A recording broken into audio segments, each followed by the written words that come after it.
You've seen the headlines, right? The hashtags, the massive protests. But what's the real story behind the global youth climate movement?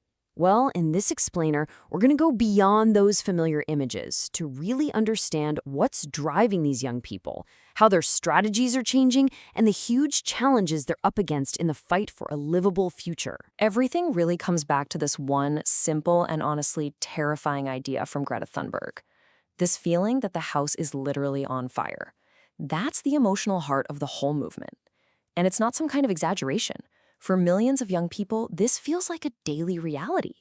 So why do they feel it so deeply? Well, that brings us to our first section, really digging into the why.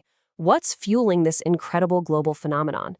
Turns out it's a mix of hard science, a deep sense of fairness, and for many, their own lived experience. Let's just start with this number, 75%. A huge recent survey found that 3/4 of young people around the world believe the future is frightening because of climate change. And, this isn't just kids being anxious. It's a shared emotional response to a future that feels completely up in the air. And this fear, it isn't coming from nowhere. It's based on data from the world's top climate scientists, the IPCC. Their reports lay out a few possible futures. I mean, the best-case scenario still has us warming by about 1.8 degrees Celsius. But the path we're on right now, that's headed toward a catastrophic 4.4 degrees by 2100. For someone who's young today, that isn't some far-off problem. That's their adult life we're talking about. So this whole crisis brings up these huge moral questions, which get wrapped up in this idea of intergenerational ethics. Basically, it's the argument that the generations who got the most benefit from burning fossil fuels have a moral duty to the ones who are going to suffer the worst consequences. It completely reframes climate change from just an environmental issue into a problem of massive injustice. This quote from Indian activist Ridhima Pandey just shows how personal this fight is. She was only 9 years old when she sued her own government over climate inaction after seeing horrible floods and fires in her home state. For activists in the global south, who've done the least to cause this crisis but are hit the hardest, it's not just about ethics anymore. It's about survival. So how did all this personal anxiety and moral outrage explode into such a coordinated global movement? Okay, let's get into our next section and track how this thing just blew up. The speed of it all is just mind-blowing. It starts in August 2018 with one single teenager skipping school in Sweden. By March of the very next year, you have over 1 million students joining the first global climate strike. 6 months after that, millions are marching in the streets. And get this, even a global pandemic couldn't stop it. The movement just shifted, going digital and local, with groups like Fridays for Future India growing to 60 chapters by the end of 2020. And we're not talking about just one group here. This is a huge, connected ecosystem of organizations. You've got the big global protest movements like Fridays for Future and Extinction Rebellion Youth, but then you also have official groups like Youngo, which is actually the official youth voice at the UN climate talks, and amazing grassroots organizations like Chintan in India, which works with some of the most vulnerable communities out there. This quote from Leah Namugurwa in Uganda really captures the spirit of the whole thing. It's this feeling that when faced with adults who won't act, young people are just stepping up and volunteering themselves to lead. For them, it all boils down to justice. And that brings us to a really critical shift. The movement figured out pretty fast that just marching isn't enough. So how have their tactics gotten smarter? Let's look at how they're trying to move from just protesting to actually having power. The youth climate movement today is fighting on so many different fronts at once. They're in the courtrooms, suing governments for violating their right to a healthy future. They're in the boardrooms, talking directly with mayors and UN delegates. They're out on the ground, creating real local solutions. And of course, they are absolute masters of digital organizing, using social media to get people mobilized across the globe in a heartbeat. This quote from Tanaye Hazel Mabara in Botswana is such a powerful example of that grassroots innovation. When terrible floods hit her community, she and her friends didn't just sit around waiting for help. They built a national flood database overnight, using crowdsourced info to map safe routes. She said it wasn't perfect, but you know what? It saved lives. That's youth activism at its most direct. But beyond that on-the-ground action, they're also pushing for institutional power.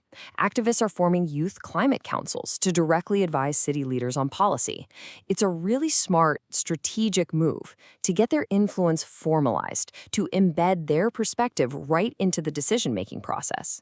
They're trying to go from being outside agitators to inside advisors. But as the movement gets more sophisticated, so do the debates happening inside it. And one of the biggest ones is about where to focus all this energy, on what we do as individuals or on changing the whole system. This debate often comes down to things like carbon tracking apps. There's a real tension here, you know? On the one hand, an app that tracks your personal carbon footprint, that can be great for making you aware and maybe changing a few habits. But on the other hand, a lot of activists argue that it's just a gimmick, that it shifts the responsibility away from the handful of corporations and governments that are causing most of the emissions and puts all that pressure back onto you and me. And that really brings us to the harsh realities of this work. Because for all its energy and creativity, the movement is up against some huge obstacles. And the personal cost for these young activists can be incredibly, incredibly high. The challenges are just immense. I mean, activists face political pushback, and in some countries, they're actively targeted, arrested, or even charged with things like sedition, which is what happened to Disha Ravi in India. And even when they do get invited into the room, they often face what's called youth washing, where they're basically used as a prop for a photo op without having any real say. And running underneath all of this is the huge psychological toll, the eco-anxiety, the despair, and the total burnout from feeling like the weight of the world is on your shoulders. All of these challenges are exactly why the idea of climate justice is so central to this fight. The core principle is driven by some pretty shocking data. The world's richest 1% are responsible for double the emissions of the entire poorest half of the world's population.